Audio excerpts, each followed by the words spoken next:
So we're going to have a conversation here, obviously, about this subject, and towards the end, we'll have a session for some questions. And at that time, there's a microphone in the middle there. If you want to have a question, if you line up behind the microphone, we'll take those. So I want to introduce our renowned panel of writers. First, we have Carol Hall, and I'm just going to point out some of their work that is relevant to what we're discussing today. I know Carol recently wrote the lyrics for an adaptation of a children's story called A Christmas Memory, which is based on a Truman Capote short story. It's a classic story. It's not really for children. I mean, it's not a children's story. Right. It's sort of based on his childhood a little bit. And also, I know Best Little Whorehouse in Texas was actually an adaptation of That's a not Larry. a children's story either. No, but well, true. But it's an adaptation of a Larry King's book.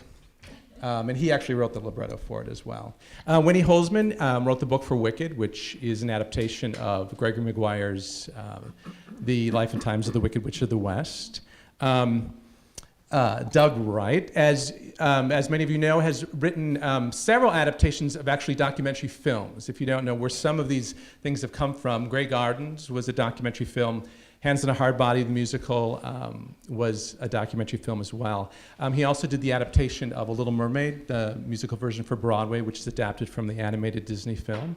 And David Ives down there is, many of you might not know this, for the last 2 decades, he has adapted 33 librettos for City Center's Encore series in New York, which includes the revival of Wonderful Town. He also co-wrote the book for the musical adaptation of the film White Christmas. And actually, many of David's plays are adaptations. Venus and Furs, based on a 19th century German novel. And School for Lies is based on Moliere's Misanthrope. So a wide range of different styles of adaptations. And as many of us know, I think probably the most compelling thing about adaptation is the fact that a story exists in some form. And sort of the thrill of that is what we do with that story, of how we get to play with that story. So the first question I want to throw out to our panel here is, for you, what excites you about adaptation, and what do you find as sort of the greatest challenge with approaching adaptation or working with adaptation? Any takers?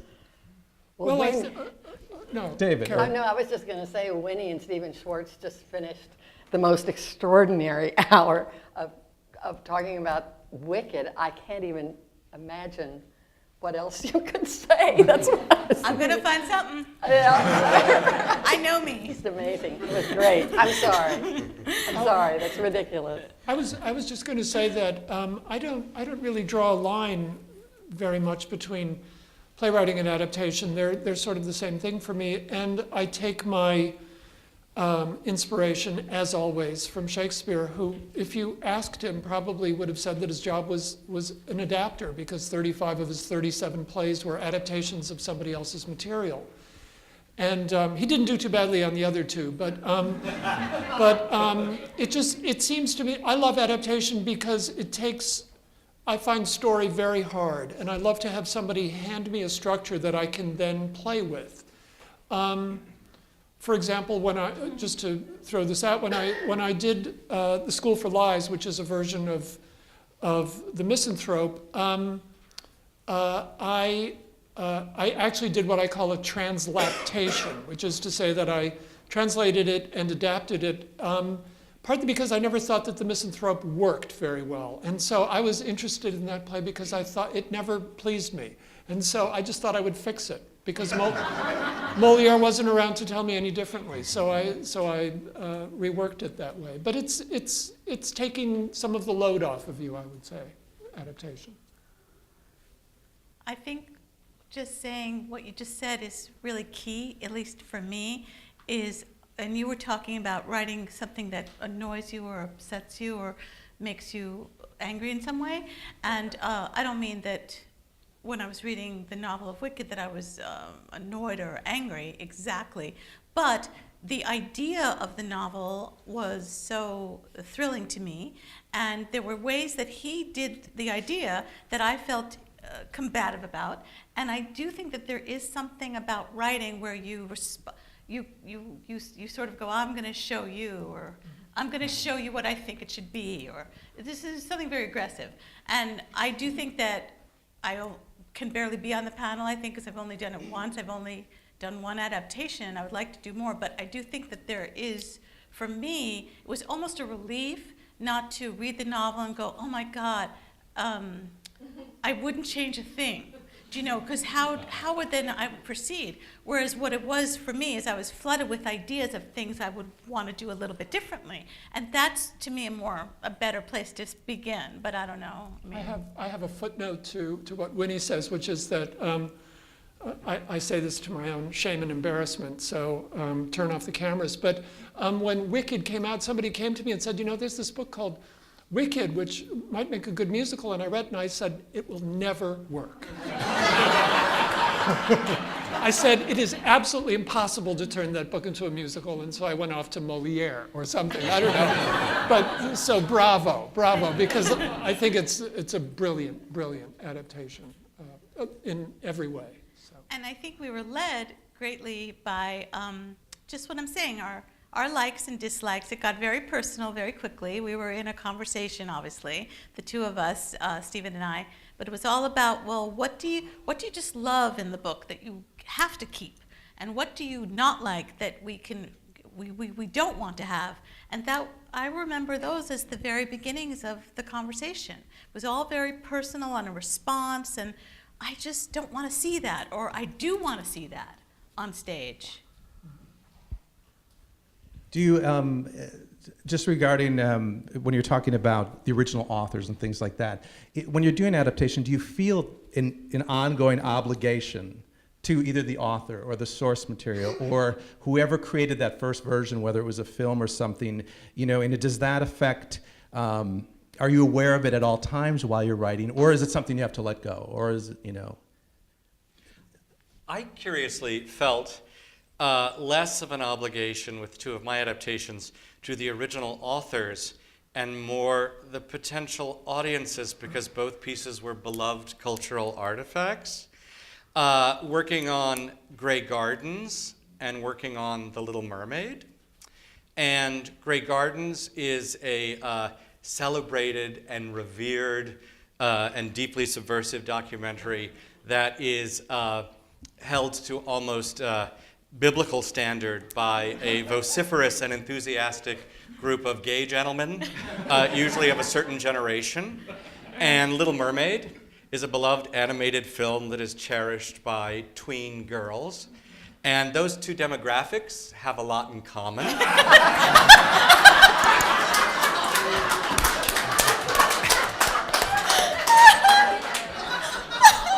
And I learned you fuck with their shit at your own peril.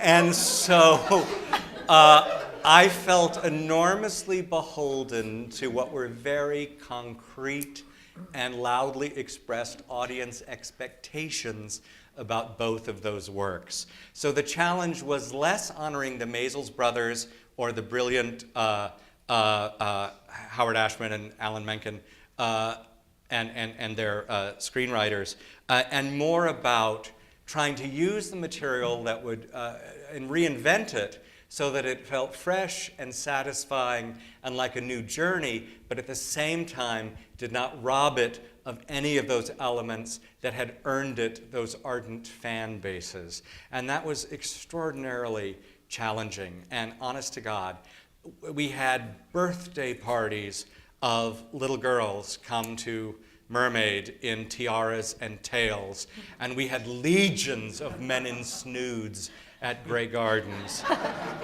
So it was, they were shockingly similar, but it was playing against expectations already engendered by the pieces themselves. I myself love a dead author.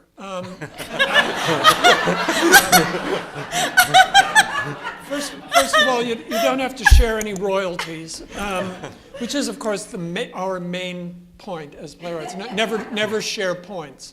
And I've been adapting not only Molière, I've done actually 4 French comedies, and I've loved it. I've loved working in that form, partly because these plays are 350 or 400 years old, and they need help, for our culture. So I feel that it's incumbent upon me to make them speak to today. I did have an experience of being asked to translate a French play by a living author who will remain nameless, Yasmina Reza. And I didn't really enjoy the experience, and I can't imagine that I'll ever do it again. But I should say I did it partly for the wrong reasons, which is that I was asked to translate this play, and a superb cast of actors, including Zoe Caldwell, had already been chosen to be in it. And John Turturro was directing, and so I wanted to be in the room with those people. I didn't want to be as much in the room with that play.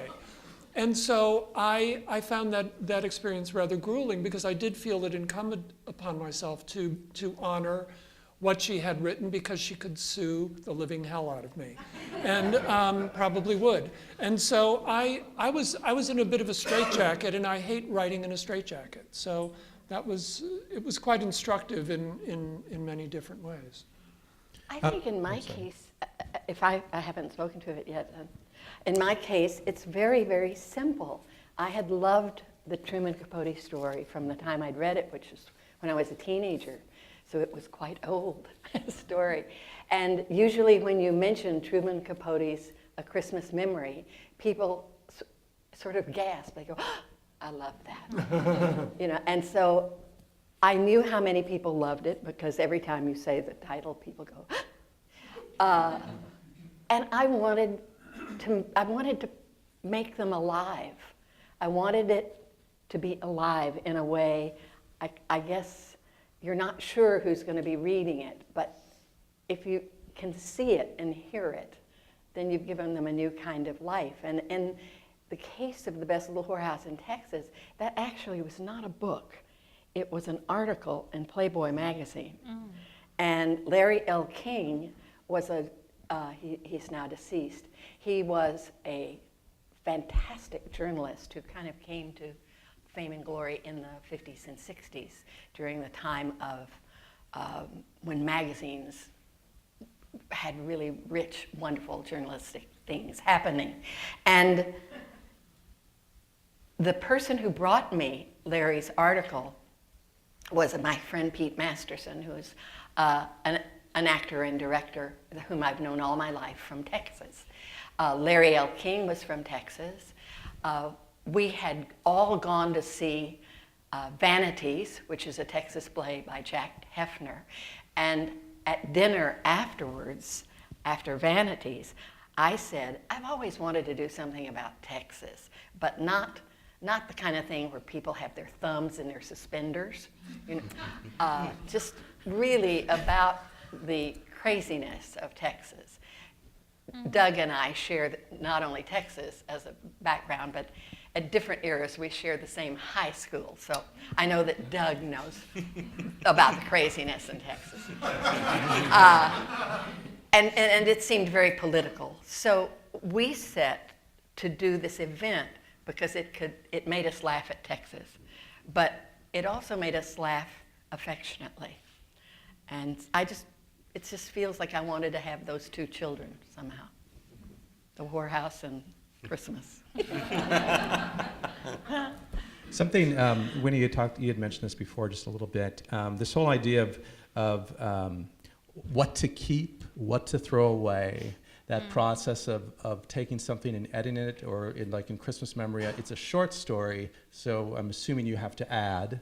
And things like Doug, Grey Gardens, the documentary is the second act of the musical. And so you created this first act that didn't exist. It's those decisions of how to take this germ and what to do with it, what to take away, what to put in, how to shape it into something that is different from the form that it's originally in.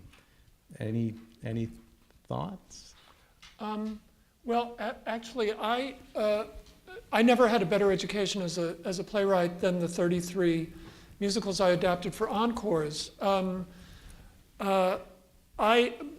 the time that I started adapting the musicals, I don't know if you know the program, they do concert versions of forgotten, neglected, or underrepresented American musicals from all the way back from the 20s to the 70s or 80s.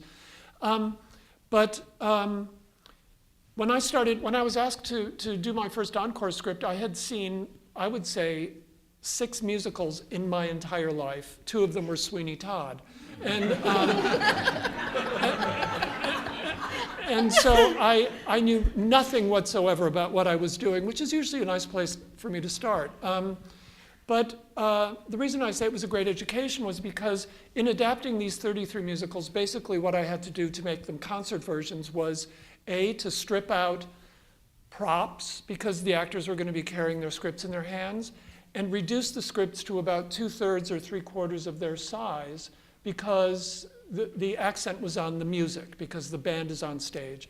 And so every one of those 33 adaptations was an exercise in what I call literary ventriloquism, because I had to take this book and make people feel that they had seen the whole musical, when actually they had seen 2/3 of the music, of the book of the musical, and heard all of the music. And so what I had to do was sometimes collapse scenes or join scenes, cut characters, make scenes move more swiftly, and yet not ever let anybody notice that. And what that meant was that I had to think my way into the way this play was written, how it was written, who wrote it, what the style was, and to basically impersonate Herb Fields or Oscar Hammerstein or George Abbott.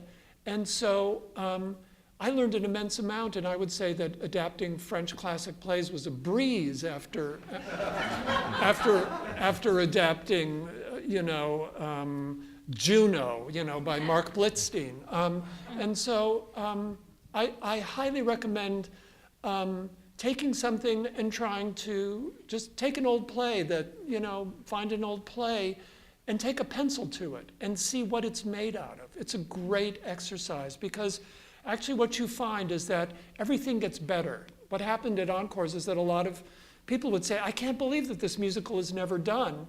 And the fact is they hadn't seen the musical, they had seen it with the book stripped down, and it's almost always the book that's the problem in musicals. And so that's part of my adaptational and playwriting education, really.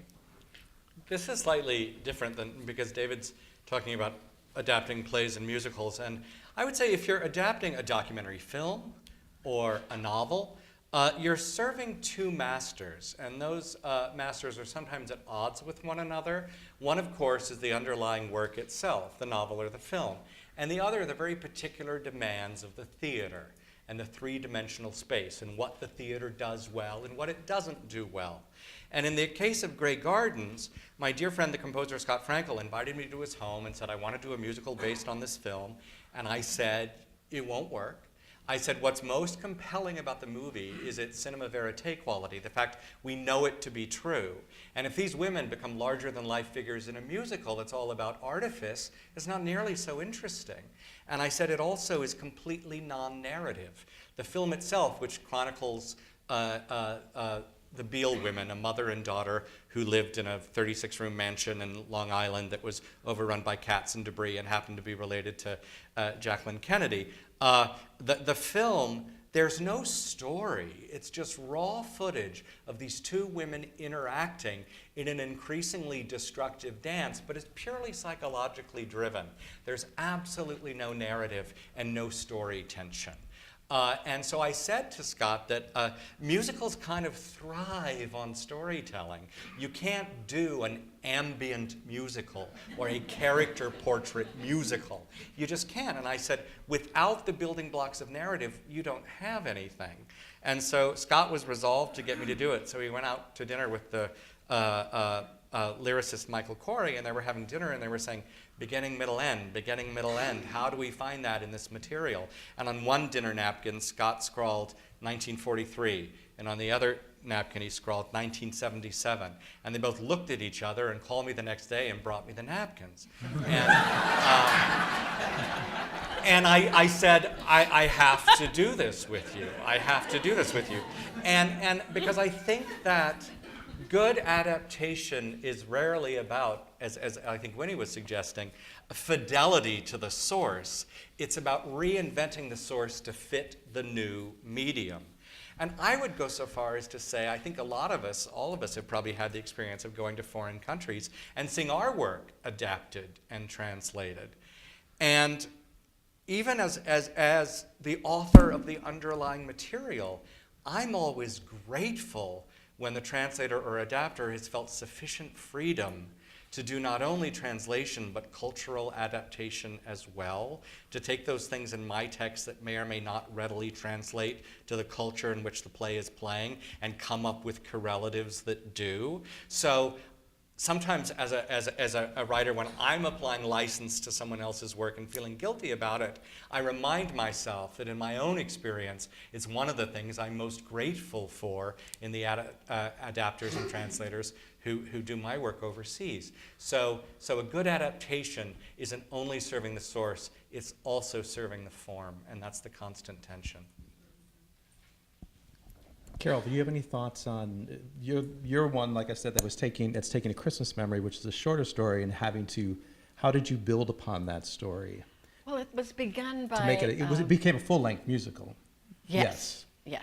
And it's the reason I haven't brought it up, frankly, is because it's taken a little respite while we have an amicable divorce from our producers. And now that's all done, and so we will, but that's why I'm sort of speaking of it as if it's a child that's been sent away for a while. But we're back on track.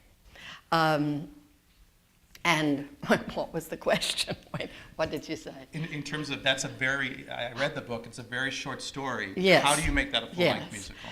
Well, Truman wrote that story after he was grown up. And that gave Dwayne Poole, the book writer, the feeling that if we see him as a child and a grown-up, that can fill in a lot of the space. Dwayne had done it without songs for television, and then wanted to get the rights to musicalize it. So we were lucky to get that. From that came Larry Grossman, the composer, whom Dwayne knew and admired, and he called Larry and asked him to participate. And Larry called me and asked me to do lyrics. I love doing just lyrics because Whorehouse was music and lyrics, and my pop songs have mostly been written music and lyrics by me. But it's less lonely and more fun to be in the room where you're writing with someone else. So I was delighted to start with lyrics.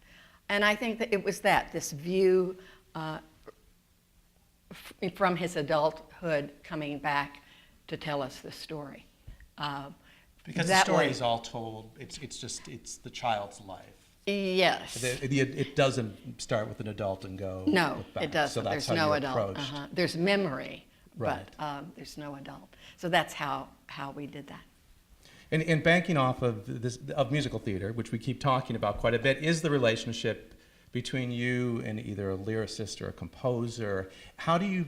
I think that one of the challenges is always finding continuity in storytelling when you have multiple people telling the story.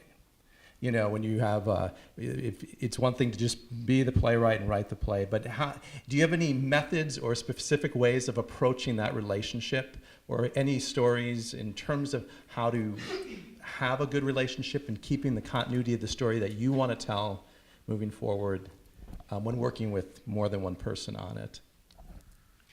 Well, with Stephen and I, it really was such a conversation and so much talking, literally just talking back and forth. And there's that thing, this isn't just about adaptation, obviously.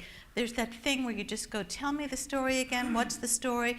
Because I get story amnesia, and most writers I know get story amnesia. They think they know the story, they've got a story, they can't remember what's the story. What are the elements of the story? I have this little list that I brought today to show Stephen, because I was looking at my old Wicked notes, and I have something that says things we love, and then there's a little list of things we love, meaning like it obviously came out of a conversation of things we don't want to forget, that we want to be in the musical, that we love. And just in terms of what's the story, so we would just talk back and forth so much about what we felt we had to have, what things we didn't quite even want. And then, of course, he was saying in the previous panel, I had been mentored by Arthur Lawrence at NYU, and Arthur would always tell us as book writer, your job is there to serve the songs and the songwriter or writers, and you provide book. You provide it like you would put wood in a fire. And so Stephen wanted to work that way too. That was natural to me because Arthur had given us that as his credo. So I would just write a lot, quite a lot of a lot more than ever got into the musical. But it would provide a jumping off place for songs. So that's really more about musicals, but. Any other thoughts, gentlemen, on that subject? Can I ask Doug a question about Hands on a Hard Body? I think it's so much fun for me to think that both you and I wrote a musical about an event in Texas. That seems strange, but interesting to me. Your event became a documentary first, and then a musical. My event, as it were, was an article in Playboy magazine. It seems to me that you probably had more to work with, story-wise, since you came to the documentary. Did you take things from the true event that then could be added to the documentary part of, or did you or did you musicalize the documentary itself? We took liberties. Essentially, we had 8 central stories that were in the documentary that we wanted to tell in the musical and adapted them accordingly, but we also only had the life rights to 8 people, and there were originally 25 people in the competition, so we created 2 composite characters and used them. And again, we wanted to serve the spirit of the film, but we didn't feel an obligation to the letter of the film because, again, that was a documentary film, and we were creating an artificial theatrical event based on it, so we had to make all kinds of concessions and considerations in that regard. And we also met the original contestants who'd appeared in the doc and used a lot of raw material that they gave us to flesh out the story in a richer way. And as David was saying, one of the glories of adaptation is you're kind of given a story, and we were given the story in the documentary, but in addition, it's a documentary about a contest.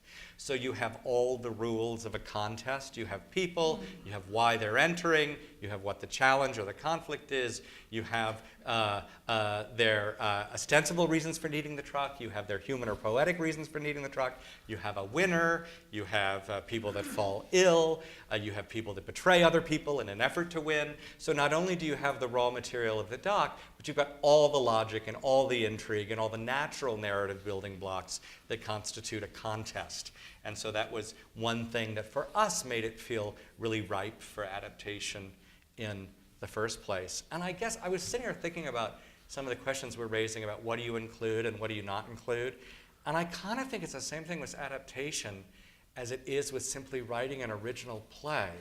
And that's that the first thing you have to do is sit down and write all the really good parts. Write the scenes you cannot wait to write that are the reason you wrote the play, and then hope like hell you're finished. Because it's the connective tissue and it's the earning the next moment that is actually usually drudgery, and at the end of the day you don't need. So it's like adaptation and playwriting, it's just write the good parts.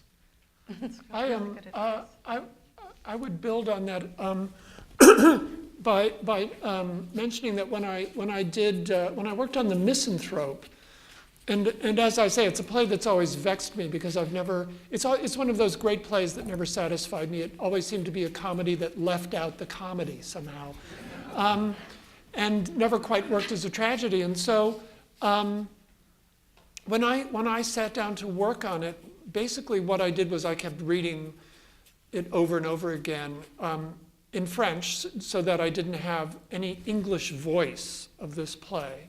And then what I did was I took, just as you do with a movie, I made index cards of all of the scenes in the play. And then what I did was I laid those out on my dining room table, and then I wrote all of the scenes that I thought were missing, which is sort of what you're saying, and the scenes that I wanted to write. For example, one of the things about the Misanthrope I've never, my attitude basically is how would Shakespeare tell this story? And Shakespeare would never begin with the two people in love and with these two extremely odd, interesting characters in love. I want to see how they manage to fall in love. And so I wrote out an index card, they fall in love. And so that was part of it. And so I just started laying out the scenes that I felt were missing. And gradually I had my dining room table entirely filled and I actually could start writing. But not until that point, because I was also writing in verse. And so, it's really a pain in the ass to have to scratch out verse scenes. You really feel you've wasted your day when you've had people, when the rhyming dictionary's been out all day and you have to scratch out the whole scene. But that's basically how I did it, was by constructing it like a movie and making sure that the story was absolutely airtight. And also I could track that every character, which I didn't feel was true in Molière, how every character had a part in this. Because one of the things I firmly believe about a good play is that everybody is implicated in the story. So that if one character pulls a strand, somebody else twitches somewhere else. And so I wanted to make sure that even the smallest characters in this story were tracked through it so that everybody was affecting everybody else. And so that was the process of adapting the Misanthrope for me, was really taking a story that had always fascinated me and just thinking, well, how can I tell this in a way that will satisfy me? I think I'd like to open it up for questions from all of you. We have such a variety of people up here, and I'm sure you have different questions. So if anyone has a question, if you'd like to go up to the mic in the center and line up if you'd like, and if it's to a specific person, please let us know, or just to the panel in general, and away we go. Hi. This might be most appropriate for Doug, but when adapting somebody's life or actual events, how do you deal with that? And then you talked about life rights. What's the sort of life rights situation? What's the statute of limitations? Dealing with the states, et cetera, et cetera, et cetera? Yeah, that's a great question and a complicated one. As far as life rights and what's required, consult a lawyer, don't ask me. But it's a general rule that a public figure or someone who's a pronounced part of the historical record you can write about. Private individuals who don't have a public presence, you usually need to get their life rights. And they're also above and beyond what the law requires. They're moral questions. Whose story are you telling? Why are you telling it? What is your obligation to them? Are they living? Will they have to deal with repercussions from the work that you've made? And what do you owe to them? So those are all necessary questions.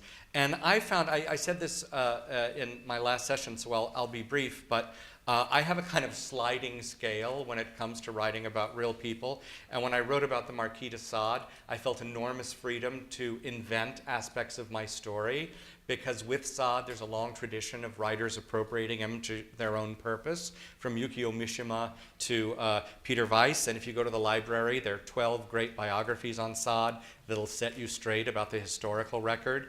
I'm not a biographer, I'm a dramatist. So it's like, you don't go see, the new Disney movie Planes and then pilot an aircraft. You know it's a story. And I think it's the same thing. It's like you go see a play about a historical subject or a historical figure, you haven't been reading biography. I think most of us are smart enough to know genre, and I'm not a biographer. So with Sade, I made enormous use of the raw facts of his life to spin my own crazy yarn. When I wrote about Charlotte von Malsdorf, she was a completely unknown figure. There are no biographies to correct errors in my play. Nobody knows who she is. There's no public dialogue about her. I knew that my play was introducing her to an American theater-going audience. So in my sliding scale, I had a much higher standard of truth. And to invent something about her, to create an event that never happened, that felt dubious to me because there was not any opposing force waiting in the wings to correct me. So with Sade, I took a million liberties, and with Charlotta, almost none. And with Hands on a Hard Body, because many of those people were living, it required an open dialogue with them. You said this racist remark in the movie. Your issues with race are important to our storytelling. Can we use that aspect of your experience? Because it's crucial to the fabric of the play. Some hard questions, but some necessary questions. And when fully educated about our intent, almost all of them said yes. So those are some of the issues I think that arise. Yeah, my question is addressed to Doug too. It's a question about multiple adaptations. Thinking of the Drew Barrymore, Jessica Lange, HBO, Grey Gardens, and I don't know the timeline sequence of how your musical fits in with that piece and how successful you thought both of them were. We had a very warm relationship with Michael Suxi, who wrote the screenplay and directed the film. Initially, he went outside the house a lot and into the village of East Hampton and all that. And then after a few visits to the musical, it became a much more contained story. That said, it's a story about public figures, and some of the things that happened are documentary facts. So we couldn't claim any infringement by him. And I think while the musical came first, I think both projects had a useful conversation while they were in evolution. And then I have to confess, and this is perhaps an odd admission, but I had just spent about 3 years of my life dancing with those two irrepressible, crazy, harridan, reckless, wonderful women. And I wasn't quite ready to see them dancing with a new partner. So I didn't watch the movie on HBO, and I have not seen it. It's my understanding that it's quite good and was a real triumph for the actresses involved, which gladdens me, but I felt a little territorial about my ladies, and I just wasn't ready to give them up. So I'm sure I'll watch it and appreciate it someday. Okay, thanks. My question is actually for Mr. Ives. When you're doing translations, do you feel that you want your voice to stay out of the translation, or do you feel like your voice is an essential part of the translation? And I ask this because I recently read David Mamet's adaptation of Chekhov's Three Sisters, and it's very clear that it's Mamet translating as opposed to other, because he uses his modern sense of dialogue. Were some moments where it was like, okay, here's like the Mamet speak, the back and forth, like, okay, now it's Chekhov. So I was wondering what your Originally, that was called the fucking cherry orchard, by the way.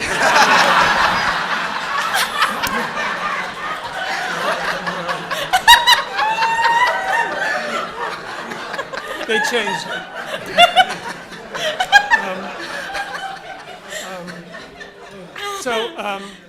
Yes, what you're asking is the great question about translation. I find it impossible to stand in a corner when writing a play, and pretend I'm not there. And so I try to find projects where I can use my voice rather than hide it. It's partly why translating the Yasmina Reza play was not terribly satisfying, was because I was limited as to how much I could inject myself into it. It's why I love translating French classic plays, for example, because they happen in everywhere land. And so I can make them into plays of mine, basically. In fact, my translation of the Misanthrope is called, the printed copy says by David Ives, adapted from Moliere, because there's more of me, or 51% of me in there. But What I find, the Chekhov question, I think about probably, 6 times a week, because what I really find hard is to contemplate translating Chekhov and translating realistic dialogue today. I'm very happy to create speeches of characters in 1635 in verse, in a structure that I have come up with. But the challenge of the diction of an author, Chekhov, for example, in our time, seems to me almost impossible. I've never, frankly, heard a good Chekhov translation. I always just, something always makes me sit up. It's like, I saw a translation of Chekhov this year where somebody said, "Cool," and you are suddenly taken out of 1895. And the challenge of Chekhov is that Chekhov is, as we know, we love him because his world is so real, but one of the things that makes it real is that he understands in his time the social relations between everybody, and that those relations are, and marital and love relations are written into the play in a way that language is going to bump up against. And so I am very happy not to be David Mamet facing Chekhov, because realistic, realism is so hard. Plays in English date within a week.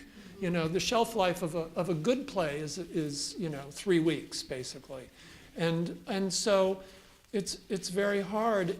For example,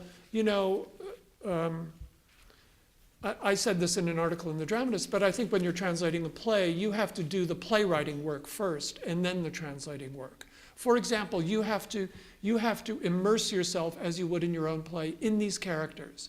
And if in Russian it says da, if the character says da, does that character say yes? Does that character say yeah, or sure, or uh-huh, or nod, or say nothing, or right? What is the correct translation of da, or what is the correct translation of we?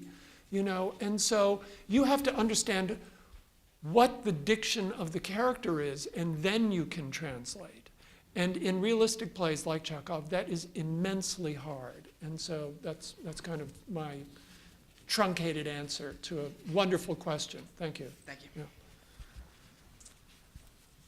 Yeah. This, I think, is towards Winnie Holzman, but it could be to anybody else, about translation and adaptation with another person. What did you think were the advantages and pitfalls? Because particularly Winnie, it sounds as if you and Stephen were really from the very beginning adapting this together. I mean, even though he was writing the songs and you were writing the book. Yes, it was, and then truly when Joe Mantello came in, and also our producer Mark Platt, who was extremely influenced us very strongly story-wise. He worked with us on the story very strongly. We did not lift, for those who haven't read the novel, the brilliant novel that Gregory Maguire wrote, with the amazing idea that the Wicked Witch of the West should be her own, should be a heroine who has a backstory that you don't know about, and all of this, a genius idea. But that we did not have a structure actually from that novel. We needed to create our own structure, stealing things from the novel and stealing, most importantly, that brilliant idea. But yeah, this has to do with the nature of collaboration, and I've done a fair amount of that, and I certainly collaborate when I'm working in TV, which I've done a fair amount of, and I'm excited by it. Obviously, if I'm in a room with Stephen Schwartz, first of all, who's forgotten more about musicals than any of us will ever learn, I'm just happy to be I am just happy to be in that room. I mean, to sort of jump on what you were saying before, David. It's like I just need to be in that room because I figure I'm going to learn something major. I'm going to get better. It's that old saw about if you play tennis with someone who's better than you. Well, I did play tennis with someone who's better than me, and I did get a lot better. So I'm not sure I'm answering your question, but but then I'll be honest, I mean, there are always moments in any collaboration, at least my experience is, where you really wish you could just be alone. And I've definitely experienced that. And I recently wrote my first full-length play by myself, and it was a really good feeling. I really, really needed to do it, because I've been collaborating a lot in my life. And it's nothing against collaboration. I guess you just kind of need, you were speaking to that earlier, you kind of need that balance, I think. At least I do. I feel like I didn't really answer your question, but maybe I did. Well, I mean, it could have been for Doug Wright, too, who has adapted both by himself. Sorry. I mean, it's for everybody. It's about the nature of translation and adaptation by yourself versus collaboration, and what part does collaboration with living colleagues have versus the dead author. If you're in a situation working with living colleagues and trying to... It is best to work with living colleagues, by the way, in the room itself. I was going to say that the dead are less confrontational. But in what respect have they contributed toward the process, and has that been a good thing? And in what respect are there ways that things that you need to do to make sure everybody's vision is the same of what you want this translation adaptation to be? This might sound perverse, but I don't think it's that different. Working on, say, Grey Gardens with Scott Frankel and Michael Corey, we were in constant dialogue about what the story required and ways that we could best serve it.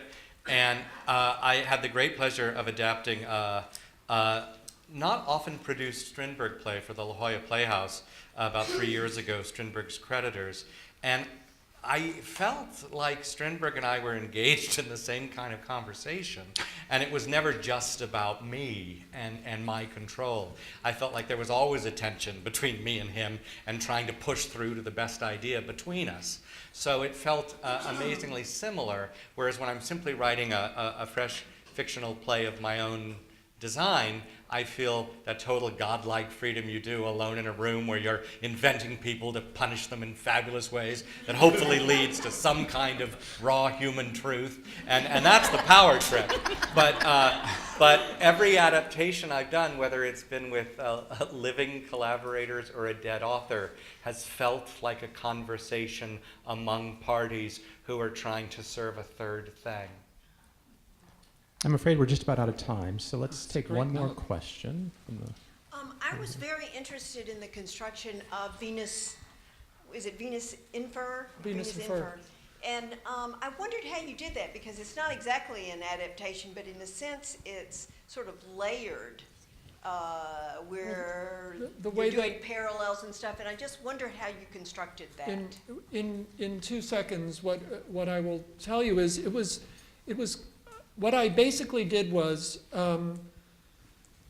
I basically adapted the book, Zachar Massach's book first, as a play for several actors in period, just telling the story. And I showed it to Walter Bobby, who is a great friend and collaborator of mine. We've worked on many projects. And I said, what do you think? And he said, I think 2 things. First of all, it doesn't feel contemporary. It doesn't feel like it has anything to do with the contemporary world, although the relationship between these 2 people is fascinating, and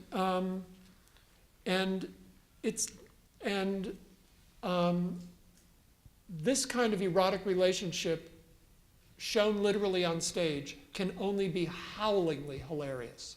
And so he said, I don't know what you do with this. And so I went away with that, and I was so fascinated by these characters that I let the play sit for about 5 months, and they just wouldn't let me go. And so one day I took my play and I crossed out everything that was not drama, and I had basically a bunch of scenes from these 2 people in 1870, and for some reason I just started writing a playwright in a room looking for an actress to play this part. And 9 days later, I finished writing it. And so that was how that play came. That's why it's sort of layered the way it is. Right. That's awesome. Thank you very much, everyone. story. Thank you, our panel. I love that story. Enjoy your evening. I love that. Oh, me too.